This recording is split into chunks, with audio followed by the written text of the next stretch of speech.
Before we start, please make sure to like, subscribe, and share this video with your friends and family. Also, can you please tell me where and what time you're watching? Thanks. I took the night security job at Lakeside Carnival on a whim.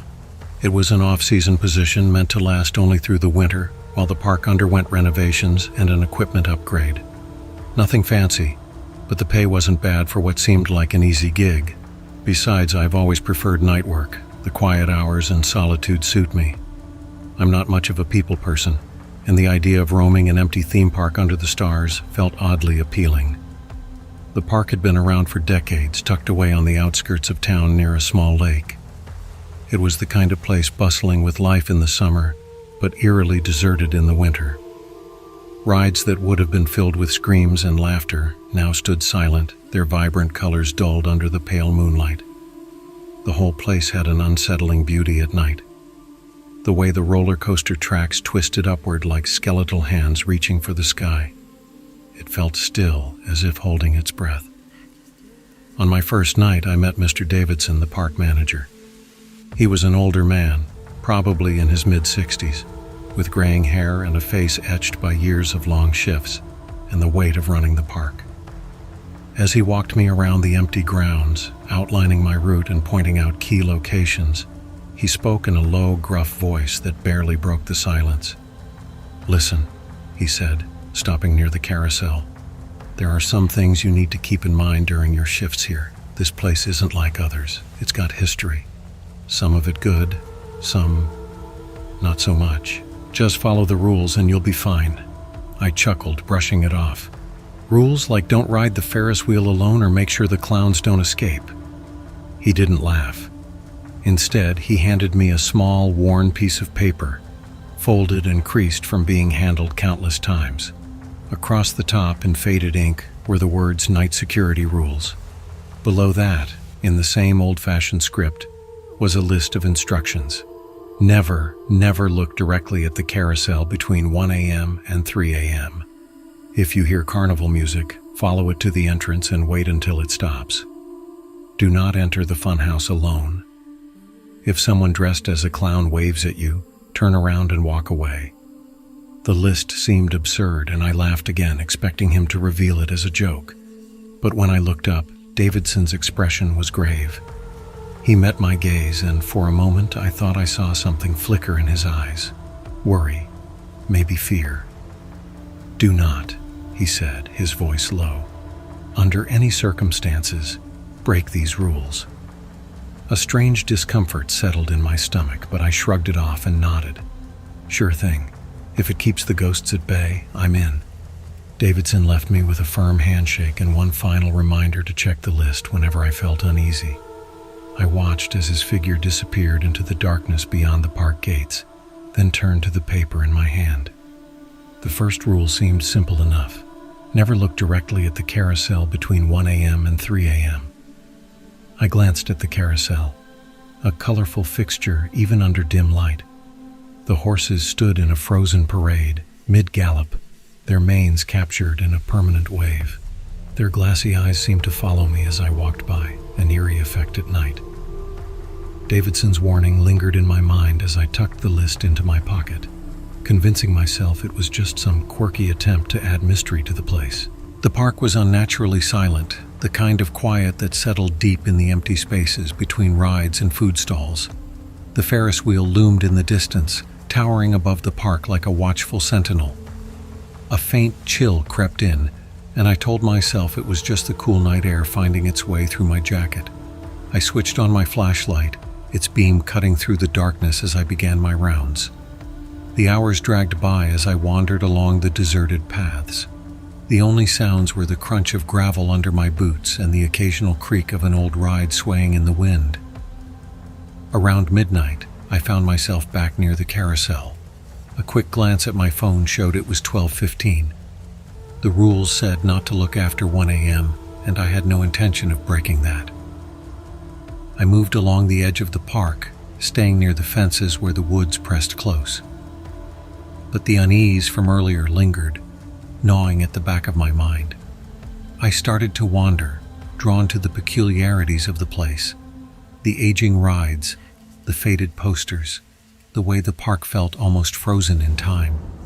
It was as if it had been waiting, clinging to its past like a memory unwilling to fade. At one point I passed by the funhouse. During the day it was bright and cheerful, with a cartoonish face painted above the entrance. But now, in the dim light, it looked different, almost sinister. The colors were faded and the once smiling face seemed twisted into a leer. I felt an irrational urge to go inside, to walk through the winding halls and see what lay at the end. But Rule 3 lingered in my mind. Do not enter the funhouse alone. I laughed at myself, dismissing the impulse. I was alone in a deserted theme park at night. Who wouldn't feel a little jumpy? As I continued my patrol, I noticed the clown statues scattered throughout the park. They were relics from its early days, dressed in garish, old-fashioned costumes, frozen in perpetual waves or cheerful grins. Something about them was unsettling. The way their painted smiles seemed just a little too wide, a little too fixed. And then there was that last rule. If someone dressed as a clown waves at you, turn around and walk away. It was ridiculous. Who would be dressed as a clown here at this hour? Shaking my head, I dismissed the strange list once again. It had to be nothing more than a collection of superstitions, a prank left behind to spook the newbies. I told myself that over and over as I made my way back to the entrance. As I stood there, soaking in the quiet, a faint sound reached my ears. The distant, tinkling notes of carnival music. I froze, every hair on my body standing on end. The sound was faint, almost like a memory, a melody that seemed to originate from somewhere deep within the park. With trembling fingers, I reached for the list in my pocket and unfolded it. Rule 2. If you hear carnival music, follow it to the entrance and wait until it stops. The music grew louder, filling the air with a tune that was both cheerful and haunting. I forced myself to move, hurrying toward the entrance with quick, uneven steps. The music continued, echoing through the empty park, wrapping around me like a ghostly presence. When I reached the entrance, I stopped, scanning the shadows as the music played on, faint but persistent. I waited, my pulse racing until finally the tune faded away, trailing off into silence. Letting out a shaky breath, I glanced down at the list in my hand. The rules, which had seemed like nonsense at first, a silly joke to unsettle me, suddenly felt ominously real. Standing there in the dark, I couldn't shake the feeling that the park was alive, aware of my presence. The rest of the night passed uneventfully, but I couldn't shake the sense that I was being watched. By dawn, I had almost convinced myself that it was all in my head, just my nerves playing tricks on me. But as I lay in bed that morning, the faint strains of carnival music still echoed in my mind. It was the kind of tune you couldn't forget, no matter how much you wanted to. The notes lingered, twisting around in my thoughts as I drifted off to sleep. The following night, I returned to the park with a slight unease gnawing at me. I told myself it was nothing, that the music must have come from an old speaker or an automated system that had somehow turned on by accident. That had to be the explanation. I repeated this over and over in my mind as I walked my rounds, my flashlight beam cutting through the dark. The night was colder, the chill biting into my skin and seeping into my bones. The list of rules stayed in my pocket, my fingers brushing against the worn paper as though it might protect me. I'd thought about ignoring the rules, maybe even testing them, but the memory of the music and the way it had echoed through the empty park held me back. As I passed the carousel, I glanced at my phone. 12:55. 5 minutes to go before the first rule would take effect. A shiver of dread ran down my spine as I realized I didn't want to be anywhere near the carousel between 1 and 3 a.m. Turning away, I decided to circle around the park instead. I gave the carousel a wide berth, but as I walked, I couldn't shake the feeling that something was wrong. At exactly 1 a.m., I heard a faint sound, a soft whir like gears beginning to turn. My heart skipped a beat, and I glanced back, half expecting to see the carousel starting up on its own.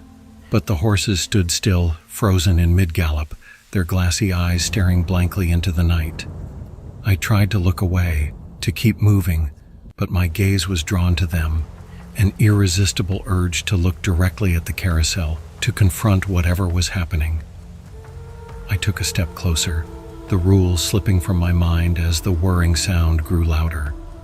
The air felt heavier, pressing down on me, filling my ears with a low hum that made it hard to think. My vision blurred, and the world seemed to tilt slightly as I moved closer to the carousel, drawn to it against my better judgment. Just as I reached the edge of the platform, my phone buzzed in my pocket, breaking the spell. I jolted, pulling myself back, and quickly turned away.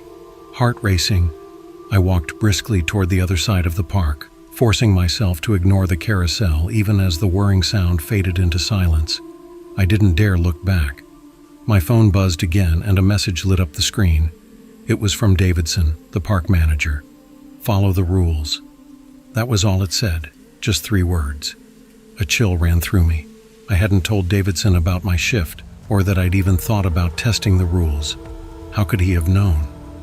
I shoved my phone back into my pocket, my hand trembling slightly, and continued my rounds, keeping my gaze firmly ahead. The air felt wrong as I moved through the park, the silence more oppressive than ever. It was as though the rides themselves were watching, waiting for something to happen. The Ferris wheel loomed in the distance, a dark silhouette against the night sky, its empty seats swaying gently in the wind. I could almost hear it creak, a soft groan that sounded unnervingly like a sigh.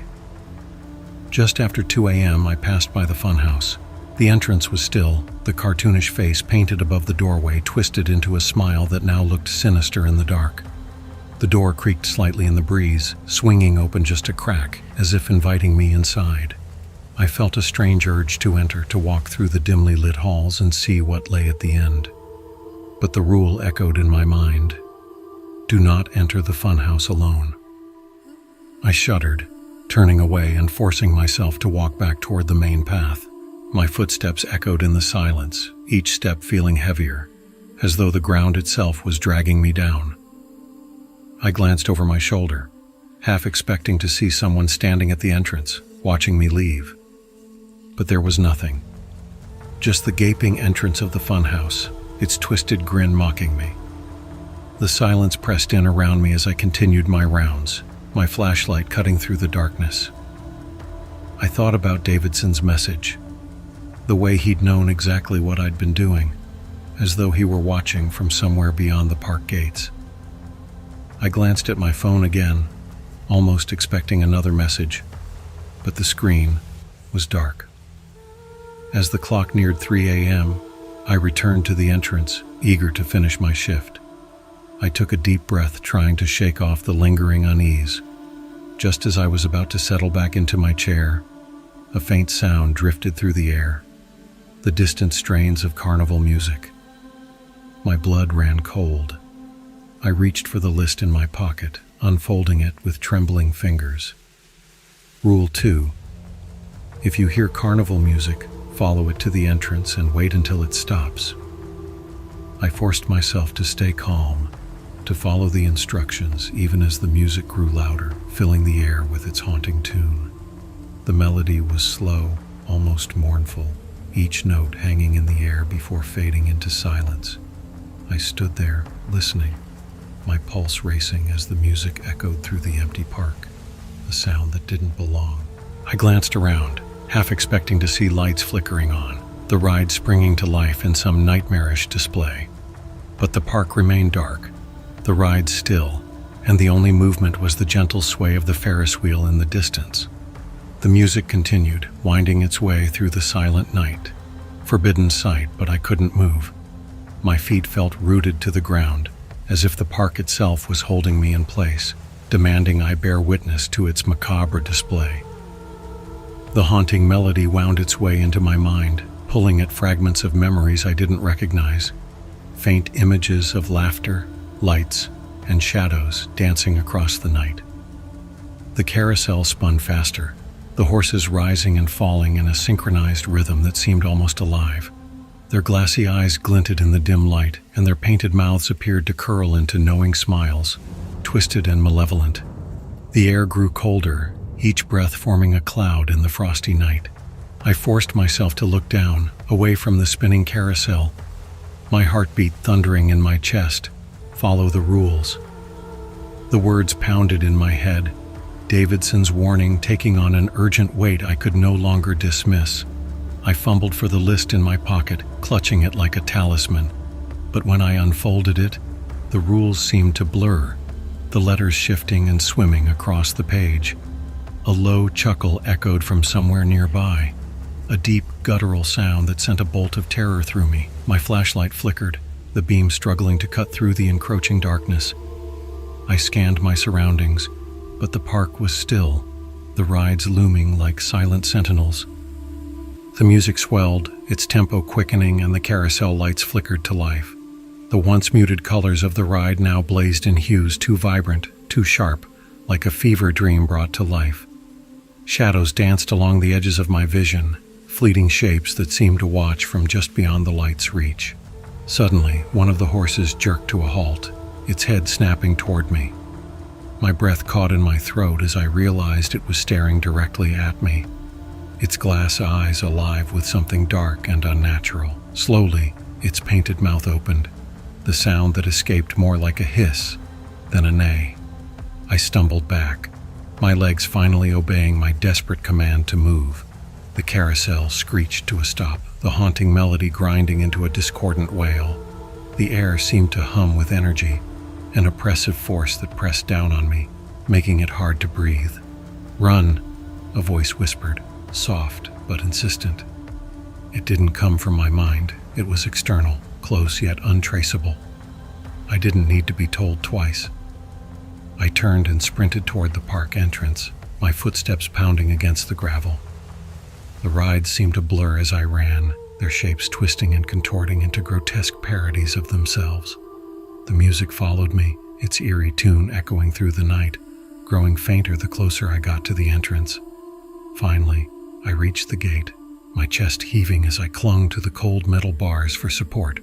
The silence that followed was deafening, but the air felt lighter, as if I had crossed some invisible boundary back into safety. I glanced over my shoulder one last time. The park was still, the rides dark and silent once more. The carousel stood as it had before, its horses frozen in mid-gallop, their faces placid and lifeless. But I could feel the park watching, its presence lingering like a shadow that would never fully leave. The first rays of dawn crept over the horizon, casting the carnival in a pale, gray light. I fished my phone out of my pocket, half expecting another message from Davidson, but the screen remained dark. My shift was over, but I knew I wouldn't be returning. As I walked away, the haunting melody played faintly in my mind, a parting gift from the carnival. I didn't look back, not even once. Here's a rewritten version of your story, keeping the word count the same. The pull of the music and the carousel was overwhelming, yet my feet felt glued to the ground. Suddenly, something moved between the horses, a shadowed, indistinct figure darting in and out of sight as the platform spun. I blinked, convincing myself it was just a trick of the light, but the figure persisted, moving in sync with the slow, steady rhythm of the horses. My breath hitched as I realized it was watching me, its gaze piercing through the darkness. It stepped closer, slipping between the horses with an ease that defied logic. I caught glimpses of its face, a pale, painted smile, dark, hollow eyes, and a smear of red around the lips. The makeup was smudged, the features twisted into a grin that was too wide, too vacant. My heart pounded as I remembered the last rule. If someone dressed as a clown waves at you, turn around and walk away. But I couldn't move. The figure stepped forward, one hand raised in a slow, deliberate wave, its smile stretching impossibly wide. I stumbled back, my pulse racing, but the clown advanced, weaving between the horses as it closed the distance. The carousel sped up, the horses bobbing faster, their glass eyes gleaming in the dim light. The music grew louder, the notes distorting into a discordant melody that drowned out my thoughts. "Stop," I whispered, my voice barely audible over the relentless tune. "Please, just stop." The clown paused, its gaze locking onto mine. For a brief moment I thought it might listen. Then it moved again, its motions jerky, unnatural, like a puppet on invisible strings. It was close now, just feet away, its hand still raised in that mocking wave. The painted smile stretched into a leer as I stumbled back, the weight of fear crushing my chest, making it hard to breathe. Its eyes were dark, empty voids, but their unrelenting gaze pierced through me. I tried to look away to break the spell, but my eyes were trapped on its grotesque, distorted grin. "Why are you here?" I managed to whisper, my voice trembling. "What do you want?" The clown tilted its head as though considering my question, its smile widening. Slowly, it raised a hand and pointed at me, its finger steady and accusing. Then it spoke, its voice soft, a whisper that echoed through the empty park. "You broke the rules." The words sent a chill through my spine. I stumbled back, my heart racing. The clown's gaze didn't waver, its finger still pointing. The carousel spun faster, the music building into a maddening crescendo. The horses' eyes seemed to glimmer, their mouths twisting into snarls, their glassy stares fixed on me. I turned and ran, the music chasing me, echoing through the deserted park. My footsteps pounded against the ground, the cold night air stinging my lungs. No matter how fast I ran, the relentless melody followed, filling my ears. I risked a glance back and saw the clown at the carousel's edge, its hand still raised in a slow wave, its painted eyes glinting in the dark. I tore my gaze away, focusing on the path ahead, desperate to escape the park's grasp. Just as I reached the gates, a hand clamped onto my shoulder, its grip cold and unyielding. Terror jolted through me as I turned and came face to face with the clown. Its painted smile stretched too wide, its features distorted into something monstrous. The eyes were pools of darkness, gleaming with a hunger that paralyzed me. "You're not going anywhere," it hissed, each word slipping through its teeth like a cold final promise. Before I could react, the clown lunged, its mouth stretching impossibly wide to reveal rows of jagged, yellowed teeth behind smudged lips. I didn't even have time to scream before its teeth sank into my forearm, tearing through flesh with a ferocity that shattered any hope of escape. Pain shot through my arm as its teeth sank in, ripping a chunk of flesh free. Blood poured over my hand, warm and slick, the pain so intense my vision blurred.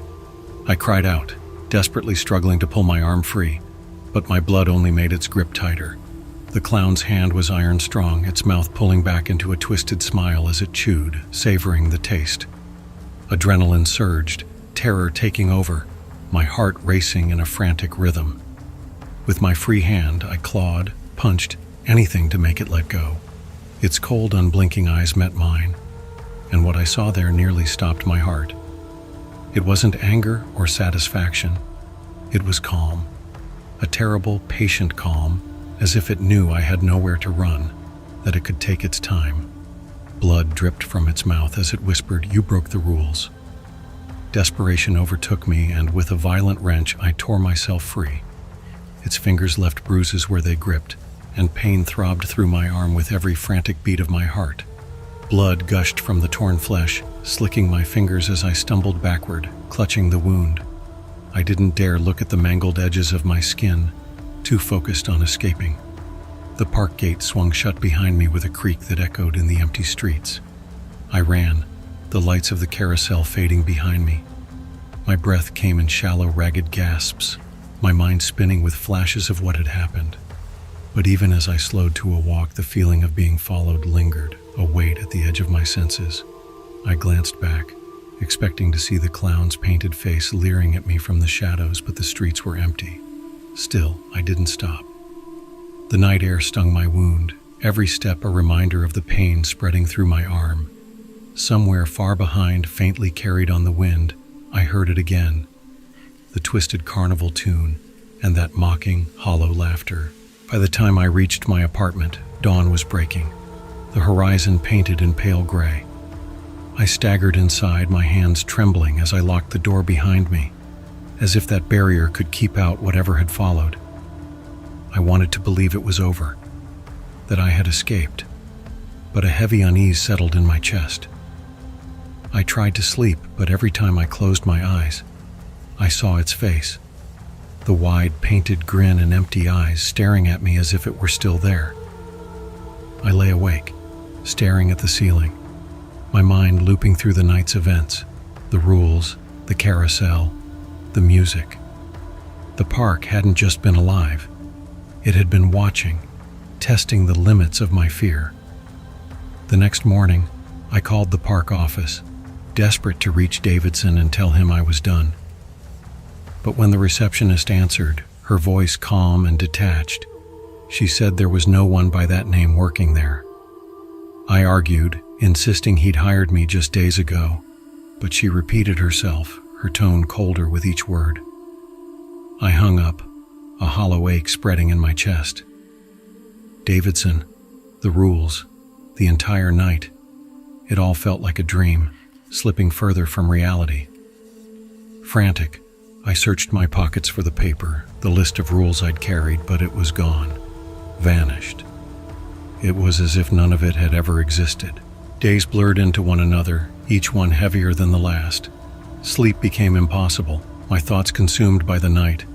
Every noise seemed louder, every shadow deeper. At night I'd hear it again, soft strains of carnival music drifting in, haunting and sourceless. I'd sit up, heart pounding, straining to hear it fade. But the melody lingered, mocking me in the silence. Then, one night, I heard a sound that froze my blood. A soft, rhythmic tapping. The same tapping that had followed me through the park. It grew louder, closer until it was just outside my window. I held my breath, fear pressing down like a weight. Slowly, I turned my head, my eyes drawn to the glass. At first, I saw only my reflection, pale, wide-eyed, trembling. But then something shifted. A figure appeared behind me, half hidden in shadow. Its face was painted in a wide, grotesque grin, its eyes dark and hollow. One hand rose in a slow, deliberate wave. Heart hammering, I spun around, but the room was empty. The figure was gone.